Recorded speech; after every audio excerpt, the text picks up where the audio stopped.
Hello, and welcome to the Oregon coast. My name is Whitey Lueck. In a few moments, we'll be taking a closer look at the trees and forests that make the fog belt a special place. But first, I want to explain a little bit in general about how Oregon's forested zones are differentiated, and then speak in particular to the climatic and topographical features that set this forested zone apart from the others.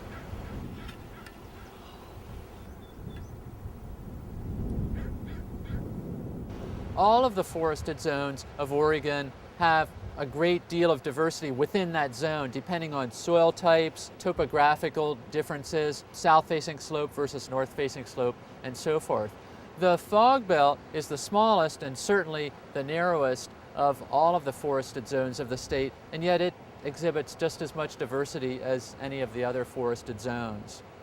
The main feature of the fog belt that sets it apart from other forested zones is the summer environment. While the rest of the state is undergoing the annual summer drought, relatively high temperatures at least during the day, the fog belt is bathed in fog, at least for part of the day.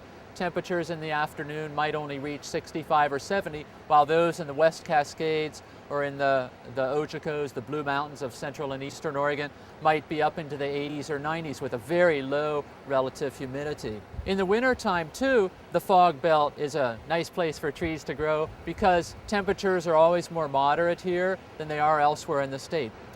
Topographically, the fog belt differs from the other forested zones of Oregon in that, of course, much of the land is right near sea level. There are places, headlands, that rise to 400 or 500 feet, but again, relatively low elevation. There are places where the low land extends quite a ways inland, say in the Coos Bay, Coos Estuary area, and there the fog can penetrate way inland during the day, so this zone will extend 10 or even 15 miles inland. Other places, like near the taller headlands along the central and the north coast, the fog doesn't go in very far, so the zone is very narrow indeed.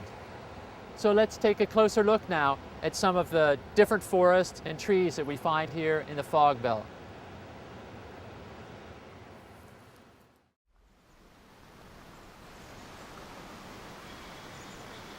We're here just a few miles north of Florence near Sutton Creek Campground in an open canopied stand of shore pine. This type of forest is typical on flatter areas along the coast, often on recently stabilized sand dunes or other disturbed sites. Shore pine, or Pinus contorta, is the only species of pine that grows in the fog belt. It's closely related to lodgepole pine, which grows inland in the high Cascades and east of the Cascades.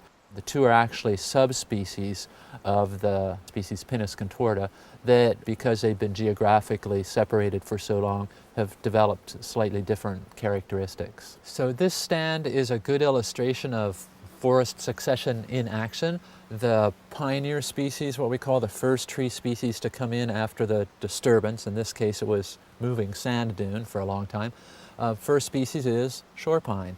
And the shore pines live for 100, 200 years or more. But little by little, although there's some young ones here right in this vicinity, elsewhere in this stand there are no young shore pines. What's coming in is western red cedar, western hemlock, a little bit of Sitka spruce, which indicate that over time, as these pines get older, lose their tops in storms or die from disease and so forth, this will turn into a forest of spruce and hemlock with maybe a little western red cedar in it.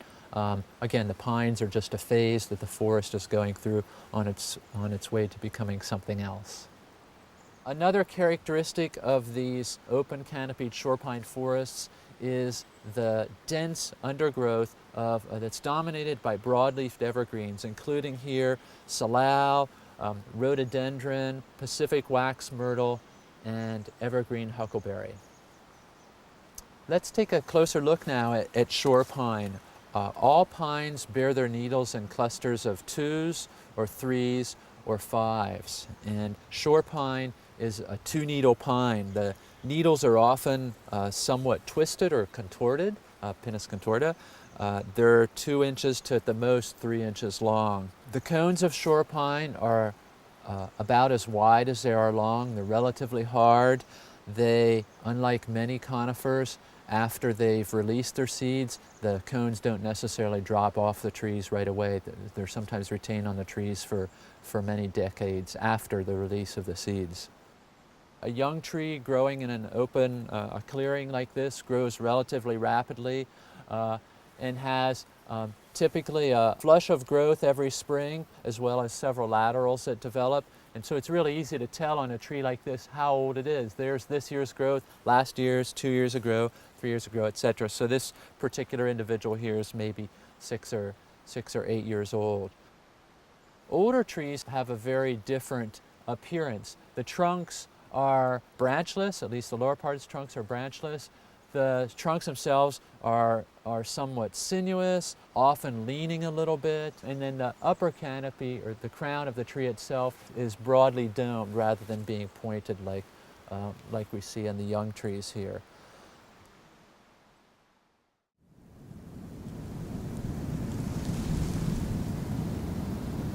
We're near Baker Beach and Lily Lake at the north end of the Coos dune sheet that extends from here about 50 miles south to near Coos Bay. Two different sites that we'll be looking at here are the tree islands, which we see in the distance here, surrounded by actively moving sand, and then this newly developing forest just inland from the beach.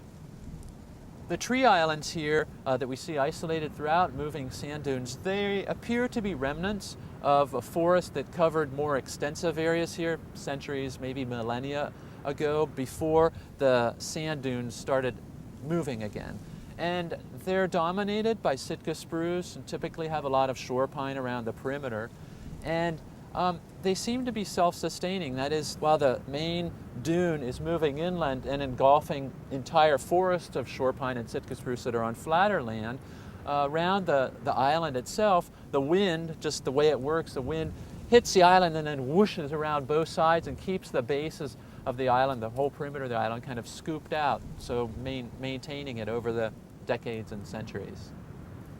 The forest that's between here and the beach is a new forest dominated by shore pine that has developed in just the last few decades. It follows the accidental introduction of European beach grass, which is a grass that was brought in from Europe to the west coast to stabilize dunes, to protect roads and campgrounds and houses and such. And this grass escaped from cultivation. It likes it here, and it's moved up and down the west coast over the last century. And what's happened in just the last few decades is, because of the presence of European beach grass, a fore-dune, F-O-R-E, has developed just at the top of the high tide line, and that fore-dune has built up to heights of 10 to 20 or more feet. And what that does is effectively prevent the arrival of any new sand onto the dunes here. And so what used to happen is, with the summer winds and in the winter too, sand would be blown off the beach and onto the dunes. And as the dunes moved inland, new sand was always coming in. But with a fore-dune there, or what's sometimes called the fore-dune complex, where it's not just a single dune, that prevents, like I say, the new sand from coming in. And so the dune keeps blowing inland, and where it was the shallowest, the dune has been removed down to the water table, and there's no more sand. Well, now that it's down there, no more moving sand, trees have been able to move in, again, mostly shore pine. And over the last few decades, as the dunes continued to move inland, more and more areas have been exposed and colonized by the shore pine. So this area behind the fore-dune we call the deflation plain, where the winds, well, it's not that the wind's not strong there, but the wind's not carrying sand there. It's deflated, it's taken the dune down back to the water table. So that broad flat area has filled in with trees. So it's amazing the speed with which this has happened, the creation of the fore-dune and the deflation plain, and then the afforestation of that area, that there are people alive today who remember in the 1940s and 1950s when you could come out here to Baker Beach or anywhere along the Coos dune sheet, park and walk all the way to the beach while seeing the ocean and while seeing no vegetation, because no trees grew here except on the tree islands, because the sand was constantly moving. And now, in just a period of a few decades, it's totally changed. We can hardly see the ocean from here. We can see the foredune, and we see this deflation plain filled with trees. It's phenomenal how fast a landscape can change.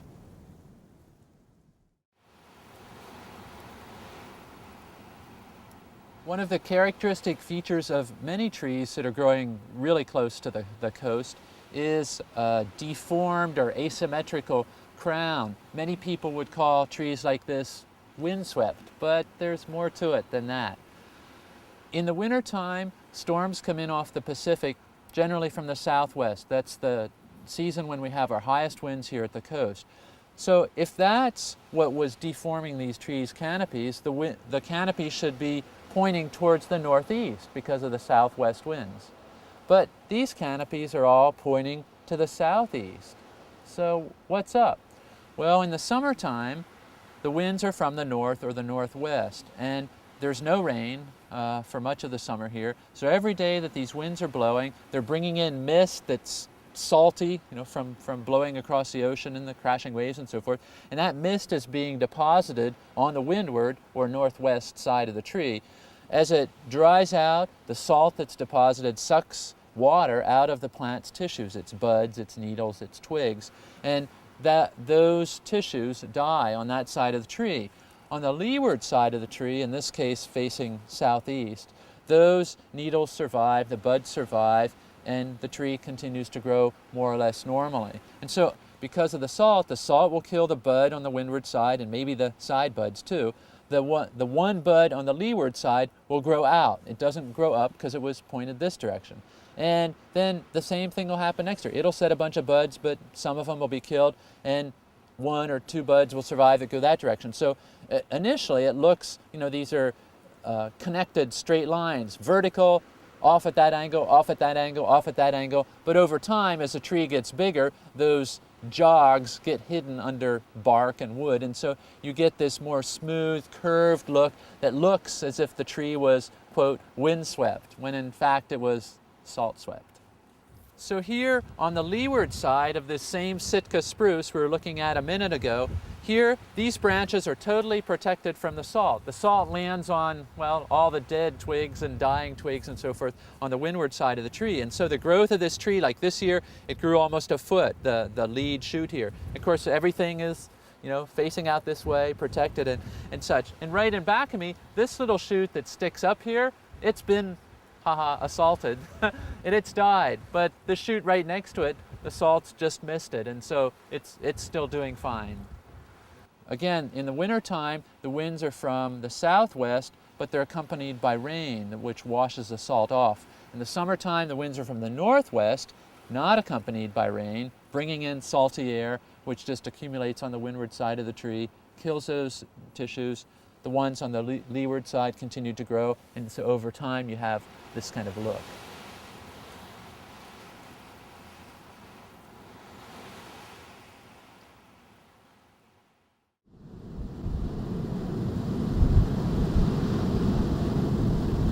We're now at a site I call Windy Notch, just north of Rock Creek and Rock Creek Campground, about midway between Florence and Yachats. This is one of the windiest sites on this part of the coast here. For weeks on end, in the summertime, it gets pummeled all day long by these north and northwest salt-laden winds, severely deforming the plants that grow here, both shrubs and trees. But at the last site that we looked at, where we were looking at the so-called windswept trees, at least they were trees. But here, they aren't trees, they're more like shrubs. I know of nowhere else on the planet where there's as striking a morphological difference in a tree species in so short a distance. Here, the Sitka spruce, some of them are only 6 inches tall and 20 or 30 feet long, whereas just around the bend in the protected valley of Rock Creek by the campground, there are Sitka spruces that have trunks 6 feet across that are in excess of 150 feet in height. This Sitka spruce here is, maybe 2 feet tall and maybe 20 or 30 feet long. And all of the upwind twigs, buds, and so forth have been killed by the salt-laden air, and the growth of the tree is all very close to the ground and downwind from here. This is where it germinated here, maybe 50 or 60 years ago. Its height is, perhaps 2 feet, and its length is 15 or 20 feet. Have you ever seen a tree before that's longer than it is tall?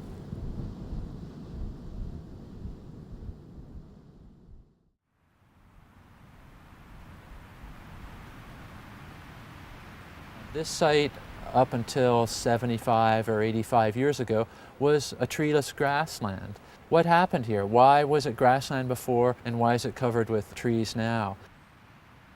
This part of the coast has been inhabited for thousands of years by a succession of cultures, Indian tribes. They tended to base their villages in protected coastal estuaries, and then in the summertime they would move north and south along the coast, collecting resources, shellfish, and things like that. And so where there were beaches, it's easy to walk along the beach, but where there are headlands, like here, they couldn't, that's never open for traffic down below the headlands. It's just crashing surf all the time. And so what they would do is have to go up and over the headland. Well, through the dense under canopy of a lot of these coastal forests, like we saw at in the shore pine forest, it's really hard to make a trail. And so what they would do is, as needed, just burn these headlands, and that kept trees from moving in and kept the headlands in just grass. And so there's evidence of people having lived on the coast here for some 6,000 years, and so it looks like these sites have been treeless for that long. But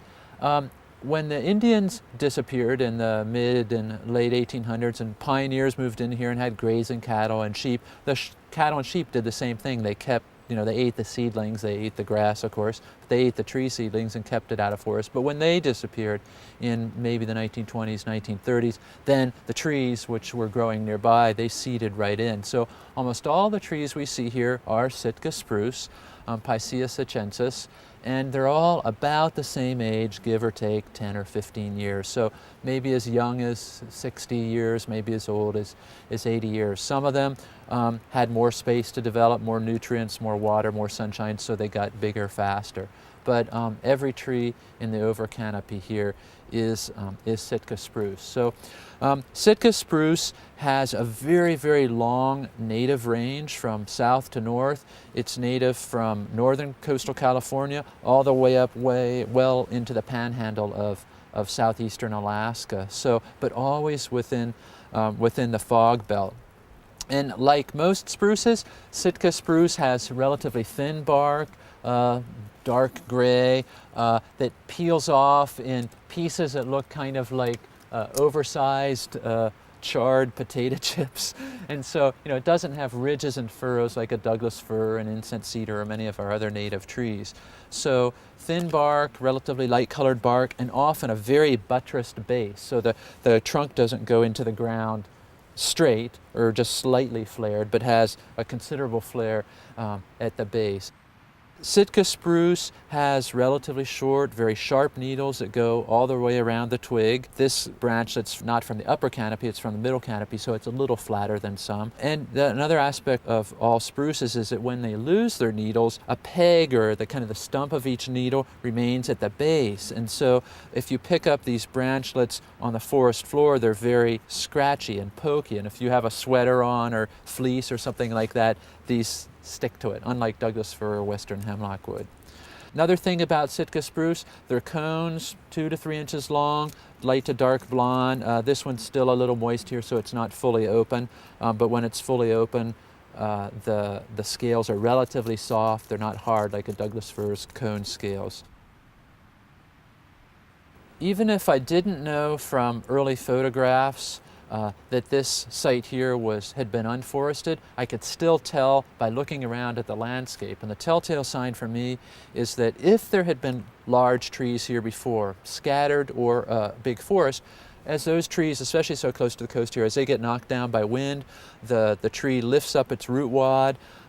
So you have a log lying on the ground. The root wad, as it rots, it's left a pit in the ground where it's lifted up, and then the root wad itself has soil on it. And as the tree's roots rot away, it leaves a pile of soil sitting on the ground. So you have this kind of pit and mound topography around where there used to be big trees. But here we look around at the stand and we're on a ridge, it's not flat, but yet it's a very even landscape. You don't see these pits and mounds everywhere like you will in some of the protected coastal valleys where big trees have developed. So again, without knowing what the past was here, I can interpret it by just looking at the topography here. Another interesting aspect of these older forests and protected coastal valleys is that it's very difficult for spruce seedlings to get started. I mean, thousands, millions of seeds are raining down from the canopy every year, but in many parts of these forests, the under canopy is so dense with sword fern and evergreen huckleberry and such that the seeds filter down through those plants to the ground, and even though they can germinate on moss, it's too shady there. They just can't get started. And so instead, they get started on top of fallen logs or on uprooted root wads or on stumps of trees that have broken off. And the little seedlings will get started and grow in the moss around the outside of the log or the root wad or the stump, and the roots will eventually go down to the ground and contact mineral soil. And then as the log or root wad or stump rots away, the trees, keep developing, and eventually they may be, kind of create this arch with their roots, and you see where the old log went through, but there's nothing there anymore. So I'm sitting on one of these logs here. This log hasn't been here that long, and it was maybe, 2.5 feet thick when it fell. Perhaps hundreds of seedlings got started along here, most of them spruce, some of them hemlock, western hemlock. This is what we call a colonnade of spruces here, a line of spruces that's developed atop an old fallen log that's rotting away and will eventually rot completely away. As incredible as it is to see a stand of Sitka spruce trees growing in a line atop a log that fell in the forest, sometimes the Sitka spruce develop atop of other things. Here, for instance, this tree developed atop a stump that was maybe 10 feet tall, and the first roots grew down in the mosses around the side of the stump, eventually into the ground, and then over the last 100 or whatever years, the whole stump has rotted away, and so what were the roots of the tree are now the trunks of the tree. The tree has several trunks, and so it's not big enough to be a drive-through tree, but it's certainly big enough to be a walk-through tree.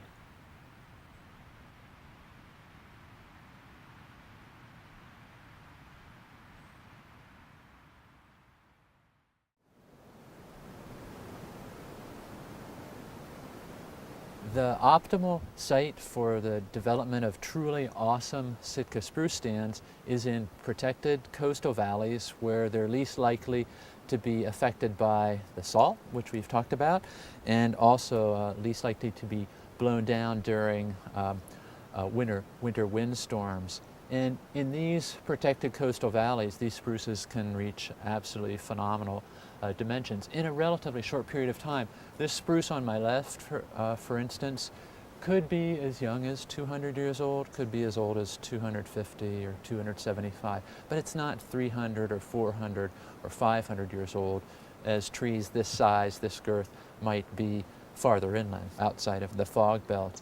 The temperate rainforest that exists here at the coast, this is the only place in Oregon where we have temperate rainforest. Even though forests of the West Cascades might be very wet, they're wet seasonally. They get very dry in the summertime. For instance, on a hot July or August day in the West Cascades, the temperature might reach 95 degrees. The humidity is 25% or something like that. Whereas here on the coast, the high for the day might be 75 degrees, and the humidity, my gosh, it's bathed in fog until noon, and even later in the afternoon, the humidity is still maybe 80 or 85 or 75%. But very different conditions from the West Cascades, even though the forests have some similarities. Temperate rainforests exist elsewhere in the world too, always in proximity to an ocean. Parts of Japan are considered temperate rainforests. Parts of coastal Chile in South America are also temperate rainforest. And places like western Scotland and even part of the west coast of Norway are also considered temperate rainforest. Two of the salient characteristics of temperate rainforest are an abundance of running water year-round, not just in main creeks in the valleys, but in little tributary creeks.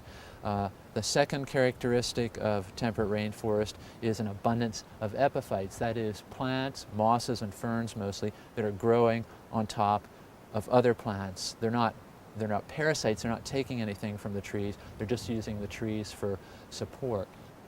Epiphytes in Sitka spruce forests here are most abundant on the broadleaf deciduous trees, that is, bigleaf maple and red alder. Those trees provide leaning trunks, broad spreading branches and so forth, great for epiphyte growth, but also they let much more light in year-round. In the summertime, even with all their leaves on it, much more light comes into the under canopy of bigleaf maple or red alder than it does in these deep, dark conifers, the Sitka spruce, western hemlock, and so forth. And then in the wintertime, the broadleaf trees are deciduous. They've lost their leaves, there's lots of rain, the temperatures are mild, lots of light, and that's when the epiphytes grow most luxuriantly during that season.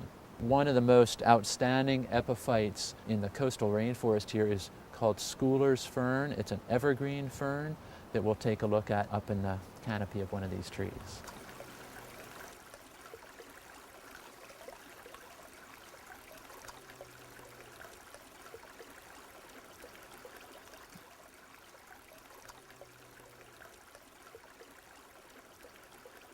Because of high humidity year-round here in the fog belt, wildfire is a relatively uncommon phenomenon, and when it does happen here, it's what we call catastrophic. That is, it kills all of the trees. Sitka spruce with its thin bark is very susceptible to wildfire, even if it's a ground fire. A ground fire typically kills all or most of the trees in the stand.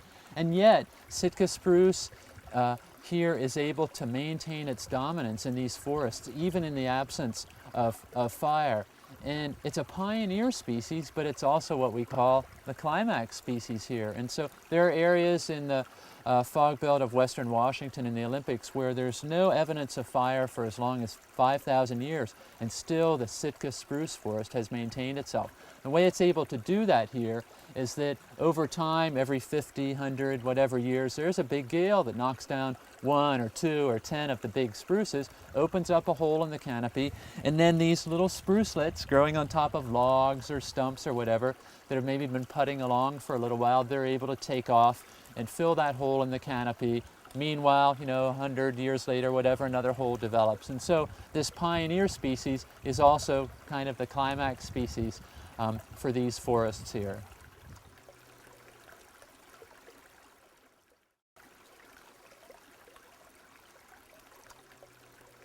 Let's review.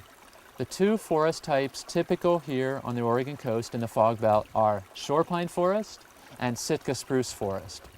Shore pine forests exist closest to the ocean, typically on sandy sites and on fairly level sites. Shore pine comes in as a pioneer species, but eventually those forests, if they're not disturbed for a long period, shore pine's not able to seed into the under canopy or germinate, and so those forests will turn into Sitka spruce, western hemlock forests. The Sitka spruce forests develop also fairly close to the coast, but particularly on headlands, and they also extend farther inland than shore pine does. They'll extend as far inland as the fog does in the summertime. Say in the Coos Bay area, that can be 5 or 10 miles from the coast. And these forests typically develop on better developed soils, older soils, not freshly stabilized sand. And again, they can be on valley bottoms like we are here, or they can be on headlands. Okay, shore pine forest, Sitka spruce forest. Then we also looked at areas that are exposed to extreme wind in proximity to the coast, where the canopies of the trees are severely deformed by the salt that's carried by the wind, by the summer winds, deposited on the northwest side of the tree, killing the buds and tissues there, so the branches that remain alive face to the southeast. So the tree over time acquires this asymmetrical canopy that's tilted towards the southeast. The two other things we looked at here on the coast were habitats that were formerly treeless, but that very recently have become forested. The first one of those was in the dunes, just in back of the high tide line, where the deflation plain has developed over the last few decades after the introduction of European beach grass. Those are now becoming forested where there haven't been forests for centuries or millennia. The second type of site we looked at was on headlands that were formerly covered with grassland, Indian created and maintained grassland because of purposely set fires. And those headlands that were in grassland, after the Indians stopped setting the fires and the pioneers stopped grazing their livestock there, those areas have filled in with Sitka spruce. There's nowhere else on the entire planet that has forests like those we've talked about here in Oregon's fog belt. Yet most people who come to visit the coast go to the beach, visit panoramic viewpoints, visit, of course, the towns and curio shops and their restaurants. They're not here, which is great for those of us who are here because we have it all to ourselves. But next time you visit the coast, consider taking the time to peek into the area's fascinating forests. They are wonderful and wonder-filled places that deserve a closer look.